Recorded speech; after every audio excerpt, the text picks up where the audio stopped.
Hi. Legal metrology ഡിപ്പാർട്ട്മെന്റില് inspector തസ്തികയിലേക്ക് നിങ്ങൾ എല്ലാവരും ഓൾറെഡി ആപ്ലിക്കേഷൻസ് സബ്മിറ്റ് ചെയ്തിട്ടുണ്ട് ആൻഡ് നമ്മുടെ കോഴ്സും ജോയിൻ ചെയ്തിട്ടുണ്ട്. അതുകൊണ്ടാണ് നിങ്ങൾ ഈ ഒരു വീഡിയോ ഇപ്പൊ കാണുന്നത് അല്ലേ. So welcome to the course. ഇത് നമ്മുടെ ആദ്യത്തെ ലെസൺ ആണ്.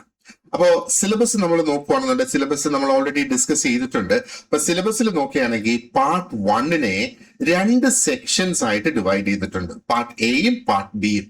അപ്പൊ പാർട്ട് എയില് basics of electronic measurement system ആണ് നമ്മൾ നോക്കുന്നത്. അപ്പൊ ഇലക്ട്രോണിക് മെഷർമെന്റ് സിസ്റ്റത്തിന്റെ ബേസിക്സ് ആണ് പാർട്ട് 1-ൽ നമുക്ക് നോക്കാനുള്ളത്. ഈ പാർട്ട് 1 വീണ്ടും 4 തരംതിരിച്ചിട്ടുണ്ട്. Section A, B, C and D എന്നുള്ള ഒരു നിലയിൽ. ആൻഡ് ഇവിടെ പാർട്ട് 1-ൽ നിന്ന് മൊത്തം 10 മാർക്കിന്റെ ചോദ്യങ്ങളും ഉണ്ടാകും. ഇനി ഇതിന്റെ പാർട്ട് 2 അല്ലെങ്കിൽ പാർട്ട് ബി, ഈ പാർട്ട് 1-ന്റെ പാർട്ട് ബി എന്ന് പറയുന്നത് ബേസിക്സ് ഓഫ് കമ്പ്യൂട്ടർ ആണ്. അതിനെ 2 തരംതിരിച്ചിട്ടുണ്ട് അല്ലെ. ഇപ്പൊ ബേസിക്സ് ഓഫ് കമ്പ്യൂട്ടർ ആദ്യത്തെ പാർട്ട് എന്ന് പറയുന്നത് ഇൻഫർമേഷൻ സെക്യൂരിറ്റിയും അതിനകത്ത് പ്രത്യേകിച്ചും ആ ഒരു എത്തിക്കൽ ആൻഡ് സോഷ്യൽ ഇഷ്യൂസ് അത് ആണ് നമുക്ക് പഠിക്കാനുള്ളത്. അതിന് 5 മാർക്കിന്റെ ചോദ്യങ്ങളും അതേപോലെ അതിന്റെ രണ്ടാമത്തെ ഭാഗം എന്ന് പറയുന്നത് MS ഓഫീസും ഇന്റർനെറ്റും ആണ്. അതിനെ ബേസ് ചെയ്തും 5 മാർക്കിന്റെ ചോദ്യങ്ങൾ നമുക്ക് വരും. അങ്ങനെ ഈ ഒരു പാർട്ട് 1-ല് എല്ലാ സെക്ഷൻസും കൂടെ ചേർന്ന് 20 മാർക്കിന്റെ ചോദ്യങ്ങളാണ് നമുക്കുണ്ടാവുക. അപ്പോൾ ഇന്ന് നമ്മൾ സ്റ്റാർട്ട് ചെയ്യുന്നത് പാർട്ട് 1A-യിലെ ആദ്യത്തെ സെക്ഷൻ ആണ്. അതാണ് ആദ്യത്തെ സെക്ഷൻ ഇതാണ്, അതായത് ക്ലാസിഫിക്കേഷൻ ഓഫ് ഇൻസ്ട്രുമെന്റ്സ്. സെക്ഷൻ എയിൽ വരുന്ന ടോപ്പിക്സ് ഇതാണ്. അപ്പം ഇൻസ്ട്രുമെന്റ്സിന് പല തരത്തിലുള്ള ക്ലാസിഫിക്കേഷൻസ് വരും. നമുക്ക് ഡിഫ്ലക്ഷൻ ആൻഡ് നൾ ടൈപ്പ് ആണ് സിലബസിൽ പറഞ്ഞിട്ടുള്ളത്. പിന്നെ static and dynamic characteristics of measuring instruments, measuring ഇൻസ്ട്രുമെന്റ്സിന്റെ സവിശേഷതകൾ, അതിൽ പ്രത്യേകിച്ചും എന്തൊക്കെയാണ് സ്റ്റാറ്റിക് ആയിട്ട് വരുന്നത്, എന്തൊക്കെയാണ് ഡൈനാമിക് ആയിട്ട് വരിക. പിന്നെ ആ ഒരു മെഷറിംഗ് ഇൻസ്ട്രുമെന്റ്സിൽ വരുന്ന എറേഴ്സ്, അതുപോലെ scale range, scale span and signal to noise ratio. ഇത്രയും കാര്യങ്ങളാണ് സെക്ഷൻ എയില് നമുക്ക് നോക്കാനായിട്ടുള്ളത്. So let's move on to the topic. അതായത് ആ ഒരു ഇൻസ്ട്രുമെന്റിന്റെ ക്ലാസിഫിക്കേഷനിലേക്ക് നമുക്കൊന്ന് കിടക്കാം. അപ്പൊ ഞാൻ നേരത്തെ പറഞ്ഞതുപോലെ ഡിഫ്ലക്ഷൻ ടൈപ്പ് ഇൻസ്ട്രുമെന്റ്സ് ആണ് നമുക്ക് ആദ്യം നോക്കാനായിട്ടുള്ളത്. അപ്പൊ ഡിഫ്ലക്ഷൻ എന്ന് പറയുമ്പോഴത്തേക്ക് എന്താണ്? ഒരു വ്യതിയാനം അല്ലെ. അപ്പൊ ആ ഒരു വ്യതിയാനത്തിൽ നിന്ന് നമുക്ക് അതിന്റെ ആ ഒരു മെഷർമെന്റ് ലഭിക്കുന്നു എന്നുള്ളത്. അപ്പോ മെഷർമെന്റ് അല്ലെങ്കിൽ അളവ് എന്ന് നമുക്ക് പറയാം. അപ്പൊ ഈ മെഷർമെന്റ് എന്താണെന്ന് ആദ്യം നമുക്കൊന്ന് മനസ്സിലാക്കി പോകാം. അതായത് measurement is the process of determining the magnitude of a physical quantity by comparing it with an accepted standard. അപ്പൊ അതായത് ഒരു ഭൗതിക അളവിനെ, ആ ഒരു അളവിനെ, അതാണ് ആ ഒരു ഫിസിക്കൽ ക്വാണ്ടിറ്റി എന്ന് പറയുന്നത്, ആ ഒരു ഭൗതിക അളവിനെ ഒരു അംഗീകൃത മാനദണ്ഡവുമായി, അതാണ് ആക്സെപ്റ്റഡ് സ്റ്റാൻഡേർഡ് എന്ന് പറയുന്നത്, ഒരു നേരത്തെ കൂട്ടി തീരുമാനിച്ചു വെച്ചിട്ടുള്ള ഒരു അംഗീകൃത മാനദണ്ഡവുമായി താരതമ്യം ചെയ്ത് കമ്പയർ ചെയ്ത് അതിന്റെ വ്യാപ്തി നിർണയിക്കുന്ന പ്രക്രിയയാണ് ഈ ഒരു മെഷർമെന്റ് അല്ലെങ്കിൽ അളവ് എന്ന് പറയുന്നത്. അപ്പോ മെഷർമെന്റ് എന്താണ് എന്നുള്ളതിന്റെ ആ ഒരു കോൺസെപ്റ്റ് ആണ് ഞാൻ ആദ്യം ജസ്റ്റ് ഇവിടെ ഒന്ന് പറഞ്ഞത്. അപ്പൊ ഇതിന് എന്താ പറയേണ്ടത്, ഉപയോഗിക്കുന്ന ഉപകരണങ്ങൾ അല്ലെങ്കിൽ അതിന്റെ ഇൻസ്ട്രുമെന്റ്സിന്റെ ക്ലാസിഫിക്കേഷൻ, പല തരത്തിൽ ഇതിന്റെ ക്ലാസിഫിക്കേഷൻ വരും. പക്ഷേ ഒരു ഏറ്റവും ഫണ്ടമെന്റൽ ആയിട്ടുള്ള ആൻഡ് കോൺസെപ്ച്വലി വളരെ പ്രധാനപ്പെട്ട ക്ലാസിഫിക്കേഷൻ എന്ന് പറയുന്നത് is based on the method by which the measurement is obtained. അതായത് ആ ഒരു അളവ് ലഭിക്കുന്ന രീതിയെ അടിസ്ഥാനപ്പെടുത്തി വരുന്ന ക്ലാസിഫിക്കേഷൻ ആണ് ശരിക്കും ഇതുകൊണ്ട് ഇവിടെ ഉദ്ദേശിക്കുന്നത്. ഒരു ഫണ്ടമെന്റൽ ആയിട്ടുള്ള ഒരു ബേസിക് ടൈപ്പ് ഓഫ് ക്ലാസിഫിക്കേഷൻ ആണിത്. അപ്പോ നമ്മൾ പ്രത്യേകിച്ച് പേരെടുത്ത് പറയുകയാണെങ്കിൽ അതിൽ ഒന്നാണ് ഡിഫ്ലക്ഷൻ ടൈപ്പ് ഇൻസ്ട്രുമെന്റ്സ് എന്നും മറ്റൊന്നാണ് നൾ ടൈപ്പ് ഇൻസ്ട്രുമെന്റ്സ് എന്നും. ഇപ്പൊ ഡിഫ്ലക്ഷൻ എന്ന് പറയുമ്പോഴത്തേക്ക് എന്താ, അതിനകത്ത് ആ ഒരു വ്യതിയാനം വരുന്ന അതിനെ അടിസ്ഥാനപ്പെടുത്തിയിട്ട് നമ്മൾ നോക്കുന്നത്. ആൻഡ് നൾ ടൈപ്പ് നമുക്കിത് കഴിഞ്ഞിട്ട് നമുക്കത് ഡിസ്കസ് ചെയ്യാം. അപ്പോ ഈ ഒരു ക്ലാസിഫിക്കേഷൻ എന്ന് പറയുന്നത്, ഒന്ന്, അത് ആ ഒരു മെഷർ ചെയ്യുന്ന മെഷർമെന്റിന്റെ ആക്യുറസിയെയും അതിന്റെ സെൻസിറ്റിവിറ്റിയെയും സ്വാധീനിക്കുന്നു. അതായത് ആക്യുറസി എന്ന് പറയുമ്പോഴത്തേക്ക് അതിന്റെ അതായ ഒരു കൃത്യത അല്ലെ, ഒരു കൃത്യതയും ആ ഒരു സെൻസിറ്റീവ്, ഒരു സംവേദനക്ഷമതയെയും ഇവിടെ സ്വാധീനിക്കുന്നു എന്നുള്ളതാണ്.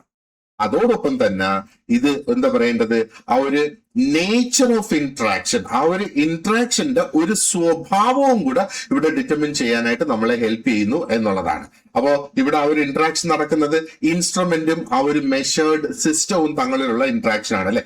ആ ഇന്ററാക്ഷന്റെ സ്വഭാവം എന്ത് എന്ന് നമുക്ക് മനസ്സിലാക്കാനായിട്ട് കഴിയും. അപ്പൊ ഉപകരണവും ആ ഒരു ഉപകരണം അളന്ന സിസ്റ്റവും തമ്മിലുള്ള ആ ഒരു എന്താ പറയേണ്ടത്, പ്രതിപ്രവർത്തനത്തിന്റെ ആ ഒരു സ്വഭാവം, അതാണ് നേച്ചർ ഓഫ് ഇന്ററാക്ഷൻ എന്നുള്ളത് കൊണ്ട് നമ്മൾ ഇവിടെ ഉദ്ദേശിക്കുന്നത്. അതും നമുക്ക് മനസ്സിലാക്കി എടുക്കാനായിട്ട് സാധിക്കും. അപ്പോ this is A basic classification എന്നുള്ളത് നമ്മൾ മനസ്സിലാക്കുക. ഇനി ആ ഒരു ഡിഫ്ലക്ഷൻ ടൈപ്പ് ഇൻസ്ട്രുമെന്റ്സിലേക്ക് വരുവാണെന്നുണ്ടെങ്കിൽ, ഈ ഡിഫ്ലക്ഷൻ ടൈപ്പ് ഇൻസ്ട്രുമെന്റ്സ് എന്ന് പറയുന്നത് അത് മെഷറിംഗ് ഇൻസ്ട്രുമെന്റ്സ് ആണ്. ഈ ഇൻസ്ട്രുമെന്റ്സിൽ അതിന്റെ വാല്യൂ എന്ന് പറയുന്നത്, ആ ഒരു ഫിസിക്കൽ ക്വാണ്ടിറ്റിയുടെ value being measured is indicated by a deflection. Okay, അതായത് ആ ഒരു അളക്കുന്ന ഫിസിക്കൽ ക്വാണ്ടിറ്റി എന്ന് പറയുമ്പോഴത്തേക്ക് ആ ഒരു ഭൗതിക അളവിന്റെ മൂല്യം, അതാണ് ആ ഒരു വാല്യൂ എന്ന് പറയുന്നത്. അത് ഒരു വ്യതിയാനം ഉപയോഗിച്ച് സൂചിപ്പിക്കുന്ന ഒരു അളക്കൽ രീതി, അല്ലെങ്കിൽ അതിനുവേണ്ടി ഉപയോഗിക്കുന്ന ഒരു ഉപകരണം അല്ലെങ്കിൽ ഉപകരണങ്ങളാണ് ഈ ഡിഫ്ലക്ഷൻ ടൈപ്പ് ഇൻസ്ട്രുമെന്റ്സ് അല്ലെങ്കിൽ ഉപകരണങ്ങൾ എന്ന് പറയുന്നത്. അപ്പോൾ ഈ ഒരു വ്യതിയാനം അല്ലെങ്കിൽ ഈ ഒരു ഡിഫ്ലക്ഷൻ എന്ന് പറയുന്നത് അതൊന്നുകിൽ മെക്കാനിക്കൽ ആകാം, അല്ലെങ്കിൽ ഇലക്ട്രിക്കൽ ആകാം, ഇനി അതും അല്ലെങ്കിൽ അത് ഒപ്റ്റിക്കൽ ആകാം, അതിന്റെ ഒരു നേച്ചർ അല്ലെങ്കിൽ അതിന്റെ ആ ഒരു സ്വഭാവം എന്ന് പറയുന്നത്. അപ്പൊ ഇവിടുത്തെ പ്രധാനപ്പെട്ട പോയിന്റ് എന്ന് പറയുന്നത്, നമ്മൾ ഈ അളക്കുന്ന ആ ഒരു മാഗ്നിറ്റ്യൂഡ്, ഈ ഡിഫ്ലക്ഷന്റെ മാഗ്നിറ്റ്യൂഡ് എന്ന് പറയുന്നത് എപ്പോഴും it will be directly proportional to the value of the measurand. Okay, അതായത് ഈ ഒരു വ്യതിയാനത്തിന്റെ വ്യാപ്തി, അതാണ് ഈ മാഗ്നിറ്റ്യൂഡ് എന്നുള്ളത് കൊണ്ട് ഉദ്ദേശിക്കുന്നത് അല്ലെ. അത് ആ ഒരു അളവുകോലിന്റെ മൂല്യത്തിന് നേർ അനുപാതകമായിട്ടാണ് അത് വരിക. അതാണ് പ്രധാനപ്പെട്ട ഒരു സംഗതി നമ്മൾ ഇതിനകത്ത് ഓർത്ത് വെച്ചേക്കേണ്ടത്. അപ്പൊ ഇവിടുന്ന് നമുക്ക് ലഭിക്കുന്ന ആ ഒരു റീഡിംഗ് എന്ന് പറയുന്നത് എങ്ങനെയാണ് നമുക്ക് ലഭിക്കുക? By observing the final position of a pointer അല്ലെങ്കിൽ ഒരു ഇൻഡിക്കേറ്റർ. അതിനകത്ത് ചിലപ്പോൾ ഒരു നീഡിൽ കാണും, അല്ലെങ്കിൽ എന്തെങ്കിലും തരത്തിലുള്ള ഒരു ഇൻഡിക്കേറ്റർ കാണും. അത് അവസാനം ഫൈനലായിട്ട് വന്ന് നിൽക്കുന്ന ആ ഒരു പൊസിഷന്റെ ആ ഒരു അളവ് ഒബ്സർവ് ചെയ്യുന്നതിലാണ് ഇതിന്റെ ഒരു റീഡിംഗ് നമുക്ക് കിട്ടുക. ഓക്കെ, അപ്പൊ എപ്പോഴും ഒരു കാലിബ്രേറ്റഡ് സ്കെയിലിനോ അനുപാതകമായിട്ടായിരിക്കും ഇത് ഉപയോഗിക്കുക അല്ലെ.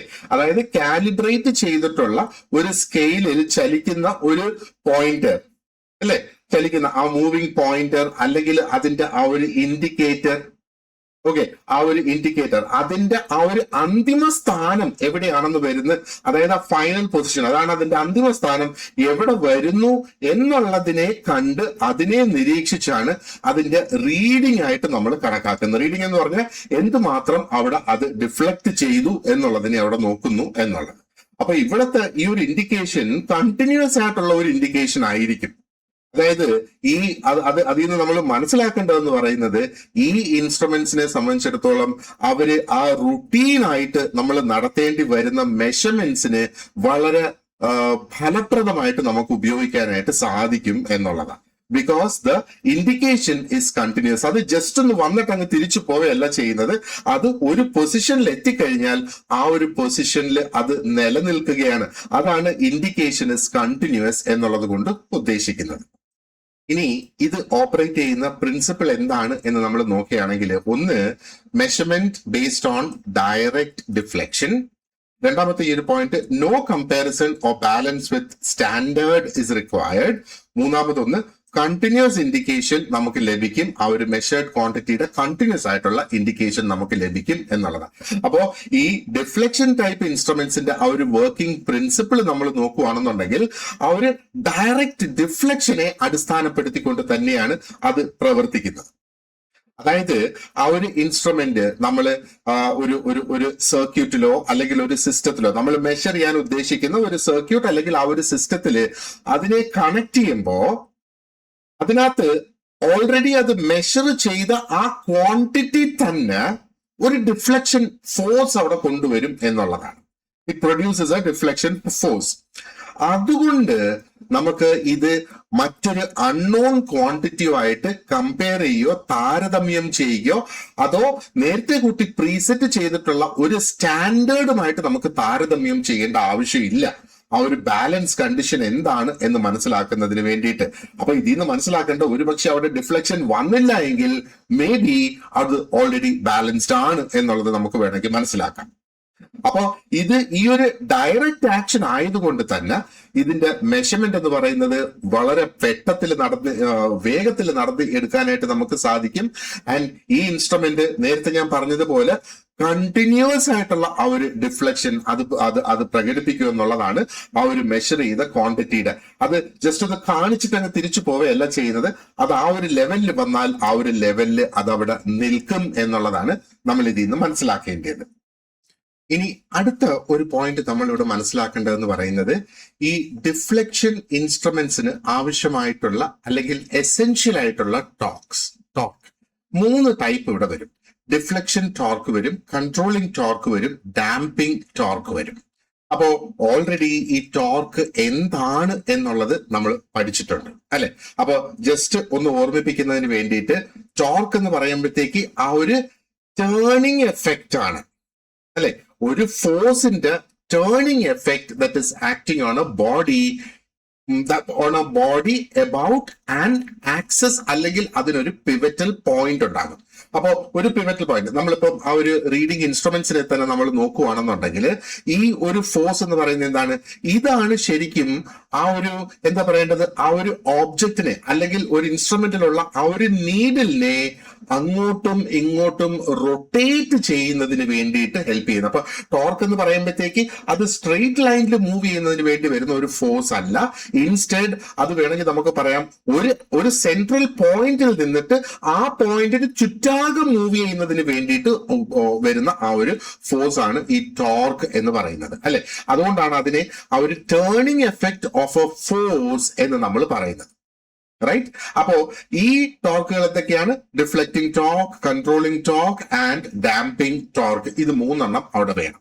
അപ്പൊ ഈ ഓരോ ടോർക്കിനും ഒരു സ്പെസിഫിക് ആയിട്ടുള്ള ഒരു റോള് ഈ മെഷർമെന്റ്സിനെ സംബന്ധിച്ചിടത്തോളം അതിന് വഹിക്കാനായിട്ടുണ്ട്. അപ്പോ ഇതിന് ഏതെങ്കിലും ഒരെണ്ണം ഇല്ലാതെ വരുന്ന ഒരു സാഹചര്യത്തില് ആ ഒരു ആക്യുറേറ്റ് ആയിട്ടുള്ള മെഷർമെന്റ് അവിടെ ഇമ്പോസിബിൾ ആയി പോകും. അതുകൊണ്ടാണ് ഈ ടോർക്ക് നമുക്ക് ഇതിനകത്ത് ആവശ്യം എന്ന് പറയുന്നത്. ഇനി ആദ്യം നമുക്ക് നോക്കാം എന്താണ് ഈ ഒരു ഡിഫ്ലക്റ്റിംഗ് ടോർക്ക് കൊണ്ട് ഉദ്ദേശിക്കുന്നത് എന്താണെന്ന് നമുക്ക് നോക്കാം. നമ്മൾ ഈ സ്ക്രീനിൽ കാണുന്ന ഈ ആദ്യത്തെ പോയിന്റ് കണ്ട ഡിഫ്ലക്റ്റിംഗ് ടോർക്ക് എങ്ങനെയാണ് പ്രൊഡ്യൂസ്ഡ് ആകുന്നത്? It is produced by the quantity being measured എന്നുള്ളതാണ്. അപ്പോ ആ ഒരു ക്വാണ്ടിറ്റി ബീയിങ് മെഷേർഡ് എന്ന് നമ്മൾ ഇവിടെ പറയുന്നത് അത് ഒരുപക്ഷെ അത് കറണ്ട് ആകാം അല്ലെങ്കിൽ വോൾട്ടേജ് ആകാം എന്നുള്ളത്. അപ്പോ ഈ ഡിഫ്ലക്റ്റിംഗ് ടോർക്ക് പ്രൊഡ്യൂസ് ചെയ്യുന്നത് ആ ഒരു മെഷേർഡ് ക്വാണ്ടിറ്റിയിൽ നിന്നാണ്. ആൻഡ് ഈ ഡിഫ്ലക്റ്റിംഗ് ടോർക്കാണ് ആ ഒരു പോയിന്ററിനെ അതിന്റെ 0 പൊസിഷനിൽ നിന്ന് അങ്ങോട്ടോ ഇങ്ങോട്ടോ പോസിറ്റീവായിട്ടോ നെഗറ്റീവായിട്ടോ മാറാം. അപ്പൊ അത് ആ ഒരു മാറ്റം സംഭവിക്കുന്നതിന് വേണ്ടി ആണ് ഈ ഡിഫ്ലക്ഷൻ ടോർക്ക്. ശരിക്കും ആ ഒരു ഡിഫ്ലക്ഷൻ ക്രിയേറ്റ് ചെയ്യുന്നതിന് വേണ്ടിയിട്ടാണ് ഈ ഡിഫ്ലക്ഷൻ ടോർക്ക് അവിടെ വരുന്നത്. അപ്പൊ ഇത് ഡിറ്റർമിൻ ചെയ്യുന്നത് എന്താണ്? എന്തോരം അല്ലെ എന്തുമാത്രം ആ ഒരു പോയിന്റർ ആ ഒരു സൈഡിലേക്ക് നീങ്ങുന്നു എന്നുള്ളത്. ഇപ്പൊ ഉദാഹരണത്തിന് നമ്മളൊരു മൂവിങ് കോയിൽ ഇൻസ്ട്രുമെന്റ് എടുക്കുകയാണെന്നുണ്ടെങ്കിൽ current flowing through the coil, ആ കോയിലിലൂടെ ഫ്ലോ ചെയ്യുന്ന കറണ്ട് അത് ആ ഒരു മാഗ്നറ്റിക് ഫീൽഡുമായിട്ട് ഇന്ററാക്ട് ചെയ്ത് അവിടെ ഒരു ഡിഫ്ലക്ഷൻ ക്രിയേറ്റ് ചെയ്യുന്നു അല്ലെ. അങ്ങനെയാണ് ആ ഒരു ഡിഫ്ലക്ഷൻ ടോർക്ക് അവിടെ ക്രിയേറ്റ് ആകുന്നത്. ആൻഡ് നേരത്തെ ഞാൻ പറഞ്ഞതുപോലെ ഈ ടോർക്കാണ് what is responsible for the movement of pointer from 0 position. ആ ഒരു പോയിന്ററിനെ 0 പൊസിഷനിൽ നിന്ന് ഒരു വ്യതിയാനം വരുത്തുന്നതിന് കാരണമാകുന്നത് ഡിഫ്ലക്ഷൻ ടോർക്കാണ്. ആൻഡ് ഇതിന്റെ മാഗ്നിറ്റ്യൂഡ് എന്ന് പറയുന്നത് അല്ലെങ്കിൽ അതിന്റെ ആ ഒരു അളവ് എന്ന് പറയുന്നത് ആ ഒരു മെഷറൻറ്റുമായിട്ട് പ്രൊപ്പോർഷണൽ ആയിരിക്കും എന്നുള്ളതാണ്. അപ്പോ ഈ മാഗ്നിറ്റ്യൂഡ്, ആ ഡിഫ്ലക്ഷൻ ടോർക്കിന്റെ മാഗ്നിറ്റ്യൂഡ് ഡയറക്ട്ലി പ്രൊപ്പോർഷണൽ ആണ് to the value of the measurand. And ഇതാണ് എന്താ പറയേണ്ടത് ഉറപ്പുവരുത്തുന്നത്. അതായത് ആ ഒരു ഹയർ ഇൻപുട്ട് വാല്യൂ ഉണ്ട് എങ്കിൽ അത് ഹയർ അല്ലെങ്കിൽ ലാർജർ ഡിഫ്ലക്ഷൻസ് ആണ് അത് പ്രൊഡ്യൂസ് ചെയ്യുന്നത്. അതാണ് ആ ഒരു ഡയറക്ട്ലി പ്രൊപ്പോർഷണൽ എന്ന് നമ്മൾ പറയുന്നതുകൊണ്ട് ഉദ്ദേശിക്കുന്നത്.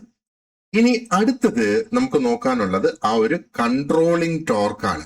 ഈ പേര് സൂചിപ്പിക്കുന്നത് പോലെ ഇത് അവിടെ ഡിഫ്ലക്ഷൻ ടോർക്കിനെ കൺട്രോൾ ചെയ്യുകയാണ് ഈ ഒരു ടോർക്കിന്റെ പ്രധാന പണി എന്ന് പറയുന്നത്. അപ്പോ അതിനെ കൺട്രോൾ ചെയ്യണമെങ്കിൽ എന്താണ്, അത് ഡിഫ്ലക്റ്റിംഗ് ടോർക്കിന്റെ ഓപ്പോസിറ്റ് ഡയറക്ഷനിൽ അല്ലെങ്കിൽ അതിനെ ഒപ്പോസ് ചെയ്ത് കൊണ്ടുവരണം. ആൻഡ് ഈ കൺട്രോളിംഗ് ടോർക്കാണ് ആ ഒരു ഇക്വിലിബ്രിയം പൊസിഷനിൽ ആ ഒരു നീഡിൽ അല്ലെങ്കിൽ ആ ഒരു സൂചികയെ കൊണ്ടുവന്ന് നിർത്തുന്നത്. അപ്പൊ ഇത് ശരിക്കും ഒരു സ്പ്രിംഗ് അല്ലെങ്കിൽ ഒരു ഗ്രാവിറ്റി കൺട്രോൾ മുഖാന്തരമാണ് ഇത് ശരിക്കും അല്ലെങ്കിൽ പ്രൊവൈഡ് ചെയ്യുന്നതെന്നുള്ള നമ്മൾ കാണുക. അപ്പോ കൺട്രോളിംഗ് ടോർക്ക് എന്ന് പറയുന്നത് always it will act in the opposite direction of the deflection force. അപ്പോൾ ആ ഒരു ഡിഫ്ലക്റ്റിംഗ് ടോർക്കിനെ ഒപ്പോസ് ചെയ്യുന്ന ഒരു ടോർക്കാണ് കൺട്രോളിംഗ് ടോർക്ക് എന്ന് പറയുന്നത്, അല്ലെ?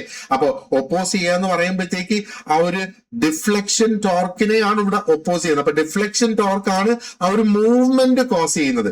ഒന്ന് ആലോചിച്ച് നോക്കുക, ഈ ഒരു കൺട്രോളിംഗ് ടോർക്ക് ഇല്ലായിരുന്നുവെങ്കിൽ എന്താണ് സംഭവിക്കുന്നത്? ആ ഒരു പോയിന്റർ എന്ന് പറയുന്നത് ശരിക്കും ആ ഒരു സ്കെയിലിന്റെ അവസാനം വരെ അങ്ങ് പോകും. അവസാനം വരെ അങ്ങ് പോയിട്ട് അത് അവിടെ അങ്ങ് നിൽക്കും. കാരണം ഇനി അതിനും അപ്പുറം അങ്ങോട്ട് അതിന് പോകാനില്ല. അപ്പൊ അങ്ങനെ വരുമ്പോ എന്താ സംഭവിക്കുന്നത്? ഈ മെഷർമെന്റ് ഇമ്പോസിബിൾ ആയിട്ട് പോകും എന്നുള്ളതാണ്. കാരണം ഇത് ഒന്നുകിൽ സ്പ്രിംഗ് അല്ലെങ്കിൽ ഒരു ഗ്രാവിറ്റി കൺട്രോളിലാണ് ഇത് വർക്ക് ചെയ്യുന്നത്, അല്ലെ? അപ്പൊ ഇതിന്റെ പ്രധാനപ്പെട്ട ഫങ്ഷൻ എന്ന് പറയുന്നത് ആ ഒരു പോയിന്ററിനെ ഒരു കൃത്യമായ ഒരു പൊസിഷനിൽ കൊണ്ടുവന്ന് നിർത്തുക for a given value of measured quantity.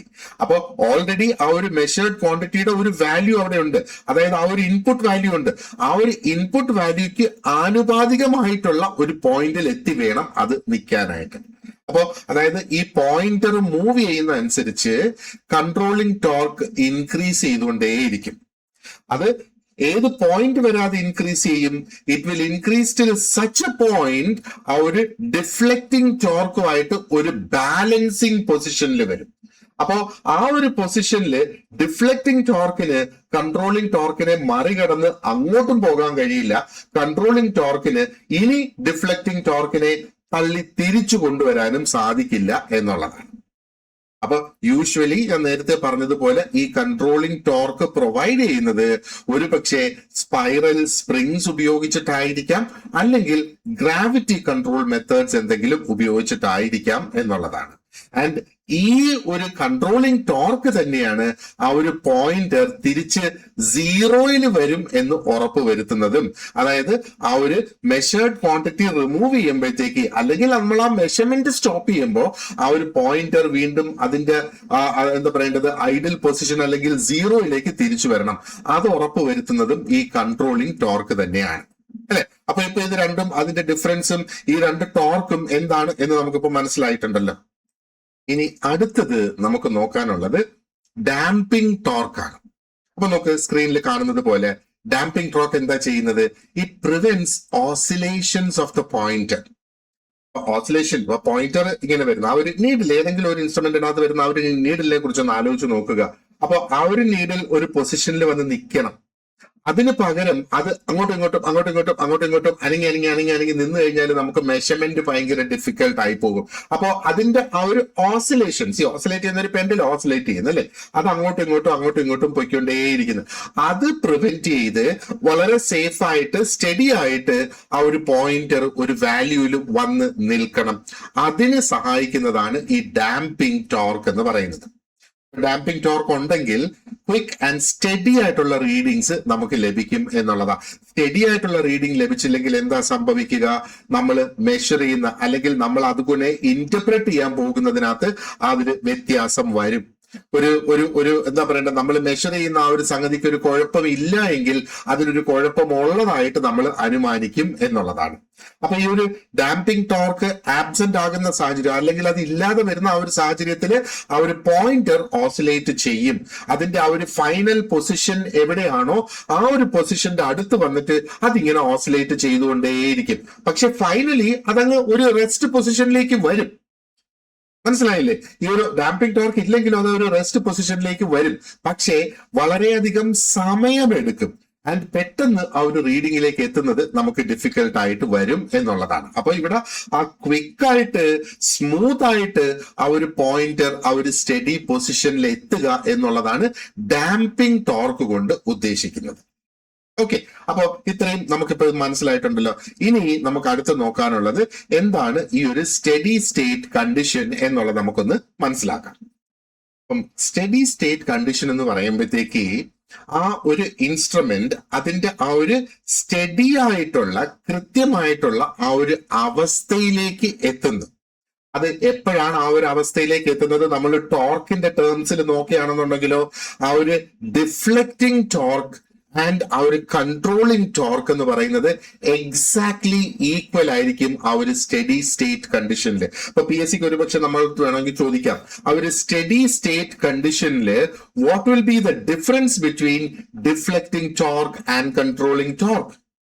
അപ്പോ they should be no difference, അത് എക്സാക്ട്ലി ഈക്വൽ ആയിരിക്കണം. അപ്പൊ 0 എന്നുള്ളതാണ് നമ്മുടെ ആ ഒരു ആൻസർ അവിടെ വരേണ്ടത്. അപ്പൊ ഈ ഒരു പോയിന്റില് ആ പോയിന്റർ എന്ന് പറയുന്നത് ഇറ്റ് കംസ് ടു റെസ്റ്റ്, ഒരു ഫിക്സ്ഡ് പൊസിഷൻ, ആ സ്കെയിലിൽ ഒരു ഫിക്സ് ചെയ്തിട്ടുള്ള ഏതെങ്കിലും ഒരു പൊസിഷനിൽ അത് വന്ന് അവസാനിക്കുക എന്നുള്ളതാണ്. അപ്പൊ ഈ ഒരു അവസ്ഥയിൽ നമ്മൾ ഓർത്ത് വെക്കേണ്ടത് ഡാമ്പിംഗ് ടോർക്കിന് ഇവിടെ ഒരു എഫക്റ്റും ഇല്ല ഈ ഒരു അവസ്ഥയിൽ, ഈ ഒരു കണ്ടീഷനിൽ. കാരണം ഡാമ്പിംഗ് ടോർക്ക് എപ്പോഴാണ് പ്രവർത്തിക്കുന്നത്? അത് എപ്പോഴും മോഷൻ അല്ലെങ്കിൽ ആ ഒരു മൂവ്മെന്റ് ഉള്ള സമയത്താണ് അത് പ്രവർത്തിക്കുന്നത്. അപ്പൊ ഇവിടെ ആ ഒരു ഫൈനൽ പോയിന്റ് പൊസിഷൻ ആണ് നമ്മുടെ ആ ഒരു മെഷേർഡ് വാല്യൂ ആയിട്ട് നമ്മൾ കണക്കാക്കേണ്ടത്. അപ്പൊ ആ ഒരു പോയിന്ററിന്റെ ഫൈനൽ പൊസിഷൻ ആണ് സ്റ്റഡി സ്റ്റേറ്റ് കണ്ടീഷൻ എന്ന് പറയുന്നത്. ഓക്കെ, അപ്പോ ഇത്രയും കോൺസെപ്റ്റ്സ് നമുക്ക് മനസ്സിലായിട്ടുണ്ടല്ലോ. കഴിഞ്ഞ പരീക്ഷയുടെയൊക്കെ ചോദ്യങ്ങൾ നമ്മൾ നോക്കുകയാണെങ്കിൽ ഈ പോയിന്റ്സിനെ ചുറ്റിപ്പറ്റി ഒത്തിരി അധികം ചോദ്യങ്ങൾ വന്നിട്ടുണ്ട്. അപ്പൊ ഈ കോൺസെപ്റ്റ്സ് നമ്മൾ കൃത്യമായിട്ട് മനസ്സിലാക്കിയിരുന്നാൽ ഇതിൽ ഏത് തരം ചോദ്യം വന്നിരുന്നാലും നമുക്ക് അതിന്റെ ഉത്തരങ്ങൾ കൃത്യമായിട്ട് കൊടുക്കാനായിട്ട് സാധിക്കും. അപ്പൊ ഇപ്പൊ ടോർക്കിനെ ബേസ് ചെയ്ത് ക്വസ്റ്റ്യൻസ് വരാം. ഓക്കെ, അപ്പോ ആ ഒരു 3 ടോർക്കും അതിന്റെ ഉപയോഗങ്ങളും അതിന്റെ ഡിഫറൻസസും എങ്ങനെയാണ് ഓരോ torque, how it works against each other, അത് കോംപ്ലിമെന്ററി ആയിട്ട് വർക്ക് ചെയ്യുന്നോ അതോ does it work against it എന്നൊക്കെയുള്ള സംഗതികൾ നമുക്ക് ഇതിനകം മനസ്സിലായിട്ടുണ്ട് അല്ലെ. ഇനി ഡിഫ്ലക്ഷൻ ടൈപ്പ് ഇൻസ്ട്രുമെന്റ്സ് എന്തൊക്കെയാണ്? ഈ ഡിഫ്ലക്ഷൻ ടൈപ്പ് ഇൻസ്ട്രുമെന്റ്സ് എന്ന് പറയുമ്പോഴത്തേക്ക് അതായത് മൂവിംഗ് കോയിൽ ഇൻസ്ട്രുമെന്റ്സ് അതിന്റെ എക്സാമ്പിൾ ആണ്. കോമൺ ആയിട്ടുള്ള എക്സാമ്പിൾസ് നമ്മൾ നോക്കിയാൽ മൂവിംഗ് കോയിൽ ഇൻസ്ട്രുമെന്റ്സ് അവിടെ വരുന്നത്. മൂവിംഗ് അയേൺ ഇൻസ്ട്രുമെന്റ്സും ഡിഫ്ലക്ഷൻ ടൈപ്പ് ആണ്. അനലോഗ് അമ്മീറ്റേഴ്സ്, ഓക്കെ, ആ ഒരു അനലോഗ് എന്ന് പറഞ്ഞാൽ നീഡിൽ ഉള്ളത് ആ റീഡിംഗ് ഉള്ളത്, ആ ഒരു ഇത്രയും നമ്മൾ മനസ്സിലാക്കിയിരുന്നാൽ മതി. അനലോഗ് എന്ന് പറയുമ്പം ഡിജിറ്റൽ അല്ല എന്നർത്ഥം. Okay, and analogue voltmeter, ആ വോൾട്ടേജ് എന്തുമാത്രം വരുന്നു എന്ന് മനസ്സിലാക്കുന്നതിന്. അതേപോലെ ഗാൽവനോമീറ്റേഴ്സ്. ഈ ഇൻസ്ട്രുമെന്റ്സ് എന്ന് പറയുന്നത് എന്താ പറയണ്ടേ, വളരെ അധികം ഉപയോഗിക്കാറുണ്ട്. ലാബോറട്ടറീസിൽ ഉപയോഗിക്കാറുണ്ട്, ഇൻഡസ്ട്രിയൽ കൺട്രോൾ പാനൽസിൽ ഉപയോഗിക്കാറുണ്ട്, ആൻഡ് ആ ജനറൽ ആയിട്ടുള്ള ഇലക്ട്രിക്കൽ മെഷർമെന്റിന് വേണ്ടിയിട്ട് ഇത് ഉപയോഗിക്കാറുണ്ട്. കാരണം എന്താണ്, ഇത് ഈസിയാണ് ഉപയോഗിക്കുന്നതിന് and these are very simple instruments എന്നുള്ളതാണ്. ഇനി ഇതിന്റെ അഡ്വാൻറ്റേജസ് നമ്മൾ നോക്കുകയാണെന്നുണ്ടെങ്കിൽ ഇതിന്റെ അഡ്വാൻറ്റേജസിനെ ബേസ് ചെയ്തും നമുക്ക് ചോദ്യങ്ങൾ വരാം. ഇതിന്റെ അഡ്വാൻറ്റേജസ് നമ്മൾ നോക്കുകയാണെന്നുണ്ടെങ്കിൽ ഈ ഒരു ഡിഫ്ലക്ഷൻ ടൈപ്പ് ഇൻസ്ട്രുമെന്റ്സ് എന്ന് പറയുന്നത് അതിന് ഒരുപാടധികം അഡ്വാൻറ്റേജസ് ഉള്ളത് കൊണ്ട് തന്നെ അതിന്റെ യൂസസ് വളരെയധികം കൂടുതലാണ്. അത് ഒരു അഡ്വാൻറ്റേജ് എന്ന് പറയുന്നത് വളരെ സിമ്പിൾ ആയിട്ടുള്ള ഒരു കൺസ്ട്രക്ഷൻ ആണ് ഇതിനകത്തുള്ളത്. ആൻഡ് എന്താ പറയേണ്ടത്, ആ ഒരു ഡയറക്റ്റ് ആയിട്ട് നമുക്ക് മെഷർമെന്റ്സ് റീഡ് ചെയ്യാനായിട്ട് കഴിയും അല്ലെ. ആ ഒരു മെഷേർഡ് വാല്യൂസ് ഡയറക്റ്റ് ആയിട്ട് നമുക്ക് ഒബ്സർവ് ചെയ്യാനായിട്ട് സാധിക്കും. അതേപോലെ ഈ മീറ്റേഴ്സിന്റെ റെസ്പോൺസ് എന്ന് പറയുന്നത് വളരെ ഫാസ്റ്റ് ആണ്. അപ്പൊ ഫാസ്റ്റ് ആകുമ്പോഴത്തേക്ക് എന്താ പറയണ്ടേ, ആ ഒരു ചേഞ്ചിങ് മെഷർമെന്റ്സിനെ നമുക്ക് പെട്ടെന്ന് ഒബ്സർവ് ചെയ്യുന്നതിന് വളരെ സൂട്ടബിൾ ആയിട്ടുള്ള ഒരു സംഗതിയായിട്ട് നമുക്ക് ഇതിനെ കാണാം. അപ്പോ ഇത്തരത്തിലുള്ള കുറെ അധികം സ്പെഷ്യൽ ഫീച്ചേഴ്സ് ഉള്ളത് കൊണ്ട് തന്നെ എന്താ പറയേണ്ടത്, ഇത് റുട്ടീൻ ആയിട്ട് നടത്തുന്ന ഫീൽഡ് മെഷർമെന്റ്സിൽ ഇത് ഒത്തിരി അധികം ഉപയോഗിക്കും. ആരാണ് ഫീൽഡ് മെഷർമെന്റ്സിൽ പോകാൻ പോകുന്ന വ്യക്തികള്? നിങ്ങൾ ഓരോരുത്തരും ഈ പരീക്ഷയ്ക്കും ഈ ഒരു ഇൻസ്പെക്ടർ തസ്തികയിലേക്ക് തയ്യാറെടുക്കുന്ന ഓരോരുത്തരും. അപ്പോ ഈ ഇൻസ്ട്രുമെന്റ്സ് നിങ്ങളുടെ ജോലിയെ സംബന്ധിച്ചിടത്തോളം വളരെ ഒരു ഡയറക്റ്റ് ആയിട്ടുള്ള ഒരു ആപ്ലിക്കേഷൻ അതിനകത്ത് വരുന്നുണ്ട് അല്ലെ. അപ്പോ അഡ്വാൻറ്റേജസ് ഉള്ള ഏതൊരു സംഗതിക്കും അതിന്റെ ഡിസഡ്വാൻറ്റേജസ് അല്ലെങ്കിൽ അതിന്റെ ആ ഒരു ലിമിറ്റേഷൻസും ഉണ്ട് എന്നുള്ളതാണ്. അപ്പൊ ഇത്രയധികം അഡ്വാൻറ്റേജസ് ഉണ്ടെങ്കിലും ഈ ഡിഫ്ലക്ഷൻ ടൈപ്പ് ഇൻസ്ട്രുമെന്റ്സിന് ചില ലിമിറ്റേഷൻസ് ഇവിടെയുണ്ട്. അതും നമ്മൾ ആ ഒരു പരീക്ഷയുടെ ആവശ്യത്തിന് നമ്മൾ അതൊന്ന് മനസ്സിലാക്കിയിരിക്കണം. അപ്പോ ഈ ഇൻസ്ട്രുമെന്റ്സിനെ നമ്മൾ നോക്കുകയാണെന്നുണ്ടെങ്കിൽ അതിന്റെ എനർജി എവിടെ നിന്നാണ് വരുന്നത്? It comes from the measured system അല്ലെ. അപ്പോ ആ ഒരു ഡിഫ്ലക്ഷൻ പ്രൊഡ്യൂസ് ചെയ്യുന്നതിന് വേണ്ടിയിട്ടുള്ള എനർജി ഏത് സിസ്റ്റത്തിനെയാണോ മെഷർ ചെയ്യാൻ ഉപയോഗിക്കുന്നത് ആ സിസ്റ്റത്തിൽ നിന്നാണ് അതിന്റെ ആ ഒരു എനർജി വരേണ്ടത്. അപ്പോ ഇവിടെ ആ ഒരു ലോഡിംഗ് എഫക്റ്റ് എന്ന് പറയുന്നത് നമുക്ക് അവോയ്ഡ് ചെയ്യാൻ കഴിയുന്നത് ഒന്നല്ല. അപ്പോ ആ ഒരു ലോഡിംഗ് എഫക്റ്റ് ഇവിടെ വരുവാണെന്നുണ്ടെങ്കിൽ അതിന്റെ ആക്യുറസിയെ അത് ബാധിക്കാം എന്നുള്ളതാണ്. അപ്പൊ ഒരു ഹയർ കറണ്ട് അതിൽ കൂടെ പാസ് ചെയ്യുവാണെന്നുണ്ടെങ്കിൽ ഈ ഡിഫ്ലക്ഷൻ ഹയർ ആയിട്ട് അതിനകത്ത് കാണിക്കും എന്നുള്ളതാണ്. ഇനി മറ്റനേകം എറേഴ്സ് ഇതിനകത്ത് ഉണ്ടാകാം. മെക്കാനിക്കൽ ഫ്രിക്ഷൻ, ഇതൊക്കെ പലതും മെക്കാനിക്കൽ മീറ്റേഴ്സ് തന്നെയാണ്. അപ്പൊ ആ ഒരു മെക്കാനിക്കൽ ഫ്രിക്ഷൻ കൊണ്ടുണ്ടാകുന്ന എറേഴ്സ് അവിടെ വരാം. ഇനി ഏജിങ് ഓഫ് കമ്പോണൻസ്, അപ്പൊ ഇതിനകത്ത് സ്പ്രിങ്സ് ഉണ്ട്, ഇതിനകത്ത് മാഗ്നറ്റ്സ് ഉണ്ട്, അതിന് കാലപ്പഴക്കം വരുന്നതനുസരിച്ച് ഇത് എറേഴ്സ് കാണിക്കാം. അതേപോലെ എൻവയറമെന്റൽ കണ്ടീഷൻസും ഇതിനെ ബാധിക്കും എന്നുള്ളത്. അപ്പൊ ടെമ്പറേച്ചർ ഇതിനെ ബാധിക്കും, ഹ്യൂമിഡിറ്റി ഇതിന്റെ റീഡിങ്സിനെ ബാധിക്കും, ആൻഡ് ആ ഒരു കാലിബ്രേഷനിൽ എന്തെങ്കിലും ഡ്രിഫ്റ്റ് വരുന്നത്, അതായത് ആ ഒരു കാലക്രമേണ കാലിബ്രേഷൻ ഡ്രിഫ്റ്റ് സംഭവിക്കാം, അതും ഇതിന്റെ ആ ഒരു മെഷറിംഗ് ആക്യുറസിയെ ബാധിക്കും.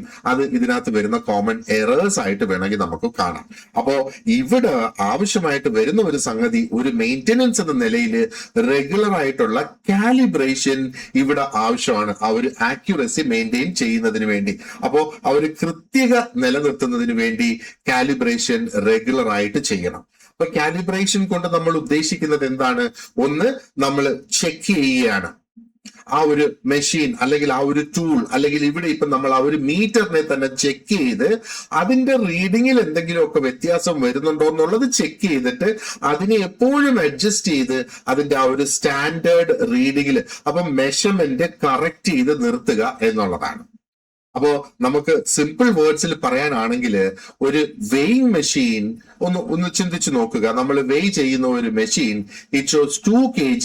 ആ ഒരു ഓബ്ജക്റ്റ് ആക്ച്വലി 1 കിലോ മാത്രമേ ഉള്ളപ്പോ അതിനകത്ത് 2 kg കാണിക്കുന്നു. അപ്പൊ നമുക്കറിയാം ഇത് ആക്യുറേറ്റ് അല്ല. അപ്പൊ ഇവിടെയാണ് ഈ കാലിബ്രേഷൻ എന്ന് പറയുന്ന പ്രക്രിയ കൊണ്ട് ഈ ഒരു എററിനെ അവിടെ മിക്സ് ചെയ്തെടുക്കുന്നത്, അല്ലെങ്കിൽ അത് ഫിക്സ് ചെയ്തെടുക്കുന്നത്. അപ്പൊ അങ്ങനെ വരുമ്പോഴത്തേക്ക് ആ ഒരു റിസൾട്ട് വീണ്ടും അത് കറക്റ്റ് ആയിട്ട് കാണിക്കുന്നു എന്നുള്ളതാണ്. അപ്പോ regular calibration if therefore necessary എന്ന് നമ്മൾ പറയുമ്പോ നമുക്ക് എന്താ ചെയ്യേണ്ടത്? ഒന്ന്, നമുക്ക് ചെക്ക് ചെയ്യണം, ആൻഡ് ആ ഒരു ഇൻസ്ട്രുമെന്റിനെ നമുക്ക് അഡ്ജസ്റ്റ് ചെയ്തെടുക്കേണ്ടതായിട്ട് വരും പലപ്പോഴും. അപ്പോ അത് കണ്ടിന്യൂസ് ആയിട്ടുള്ള ആ ഒരു കറക്റ്റ് റീഡിങ് നമുക്കത് തരും എന്നുള്ളതാണ്.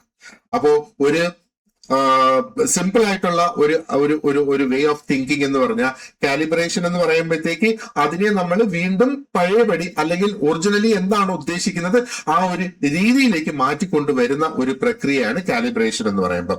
ആൻഡ് റെഗുലർ കാലിബ്രേഷൻ എന്ന് പറയുമ്പോഴത്തേക്ക് ഇതിന് ഒരു സ്റ്റാൻഡേർഡ് കാലയളവ് ഉണ്ടാകും. ഇത്ര നാൾക്കകം ഇതിന്റെ കാലിബ്രേഷൻ വീണ്ടും വീണ്ടും നടത്തിക്കൊണ്ടിരിക്കണം എന്നുള്ളത് ഇവിടെ ഉണ്ടാകും. അപ്പോ ഇത്രയാണ് നമുക്ക് ഇതിനകത്ത് നോക്കാനുള്ളത്. ആൻഡ് ഇവിടെ നമ്മൾ ഇനി അടുത്തത് നമുക്ക് നോക്കാനുള്ളത് നൾ ടൈപ്പ് ഇൻസ്ട്രുമെന്റ്സ് ആണ്. അത് നമുക്ക് അടുത്ത ലെസണിൽ നോക്കാം, and we will do it tomorrow. അപ്പോ ഞാൻ ഇതിപ്പം ഫസ്റ്റ് പാർട്ട് നമ്മൾ ഇവിടെ കംപ്ലീറ്റ് ചെയ്യാണ്. അപ്പൊ ഫസ്റ്റ് പാർട്ടില് നമ്മൾ എന്താ പറയണ്ടേ, ഡിസ്കസ് ചെയ്തതിന്റെ ആ നോട്ട്സ് നിങ്ങൾക്ക് ഇതോടൊപ്പം ലഭ്യമാക്കും. അതേപോലെ എന്താ പറയേണ്ടത്, നമ്മൾ ഇന്നിപ്പോ ചർച്ച ചെയ്ത ആ പോയിന്റ്സിനെ അല്ലെങ്കിൽ ആ കോൺസെപ്റ്റ്സിനെ അടിസ്ഥാനപ്പെടുത്തിക്കൊണ്ടുള്ള മൾട്ടിപ്പിൾ ചോയ്സ് ക്വസ്റ്റ്യൻസും അതോടൊപ്പം തന്നെ ഉണ്ടാകും. അപ്പൊ നിങ്ങൾ ചെയ്യേണ്ടതെന്ന് പറയുന്നത് ഈ നോട്ട്സ് വായിക്കുക, ഈ ഒരു വീഡിയോ ഒന്ന് കേൾക്കുക, വീഡിയോ ലെക്ചർ കാണുകയും കേൾക്കുകയും ചെയ്യുക. ഈ ഷോർട്ട് നോട്ട്സ് ഇപ്പൊ ഞാൻ സ്ക്രീനിൽ ഡിസ്പ്ലേ ചെയ്ത ഷോർട്ട് നോട്ട്സും ഇതോടൊപ്പം ഞാൻ പ്രൊവൈഡ് ചെയ്യും. ആ ഷോർട്ട് നോട്ട്സ് നമ്മൾ പിന്നീട് ഒരു അവസരത്തിൽ ഇത് നമ്മളൊന്ന് റിവ്യൂ ചെയ്യുന്ന ആ ഒരു അവസരത്തിലാണ് നമ്മളിത് ഉപയോഗിക്കേണ്ടത്. ഓക്കെ, അപ്പോ ആ ഒരു ഡിഫ്ലക്ഷൻ ടൈപ്പ് ഇൻസ്ട്രുമെന്റ്സിന്റെ ആ ഒരു ക്ലാസിഫിക്കേഷൻ അല്ലെങ്കിൽ ഡിഫ്ലക്ഷൻ ടൈപ്പ് ഇൻസ്ട്രുമെന്റ്സ് എന്താണ് ആൻഡ് അതിന്റെ സവിശേഷതകൾ എന്താണ് എന്നുള്ളതാണ് നമ്മൾ ഇതിനകത്ത് നോക്കിയിട്ടുള്ളത്. ഇനി അടുത്തത് നമ്മൾ നൾ ടൈപ്പ് ഇൻസ്ട്രുമെന്റ്സും കൂടെ നോക്കിയതിനു ശേഷം ആ ഒരു സ്റ്റാറ്റിക് ആൻഡ് ഡൈനമിക് ക്യാരക്ടറിസ്റ്റിക്സിലേക്ക് നമ്മൾ കടക്കുന്നതായിരിക്കും. അപ്പോ ഇതിന്റെ അടുത്ത ലെസൺ ഞാൻ നാളെ അത് നിങ്ങൾക്ക് അവൈലബിൾ ആക്കും. And thank you very much for watching this class, and you have an excellent day ahead. See you tomorrow.